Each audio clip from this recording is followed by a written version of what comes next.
حضرت عمر فاروق جیسا دلیر اور جرری آدمی جمعہ پڑھانے مسجد میں داخل ہوئے تو جناب ابو ایوب انصاری دروازے پہ کھڑے ہو گئے، کہنے لگے عمر تیرے نوکر نہیں، ٹائم پہ آیا کر، بڑی دیر سے کھڑے ہیں۔ کیوں دیر سے آیا ہے؟ بڑے جلالی تھے نا حضرت عمر، لیکن وہ جلالی اس وقت تھے جب کوئی ظلم کرتا تھا، اور ذات کے لیے جلالی نہیں تھے۔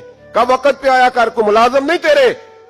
تو سیدنا فاروق اعظم منبر پہ چڑھے اور فرمانے لگے اللہ ابو ایوب انصاری کا بھلا کرے، جب تک اس طرح کے لوگ موجود ہیں کوئی بادشاہ بگڑے گا نہیں، اللہ اس کا بھلا کرے، اس نے میری توجہ صحیح۔ اور پھر عمر رو پڑے، رو کے فرمانے لگے مسلمانوں معاف کر دو، غلطی کوئی نہیں، میرے پاس کرتا ایک ہی ہے، اور عبداللہ کی ماں نے وہ دھو کے خشک ہونے کو ڈال دیا تھا، غریب ہوں، کرتا دوسرا کوئی نہیں، تو وہ ذرا نا خشک ہونے میں آ کے دیکھ لو، ابھی بھی گیلا ہے، مجھے معاف کر دو، میری غلطی نہیں ہے۔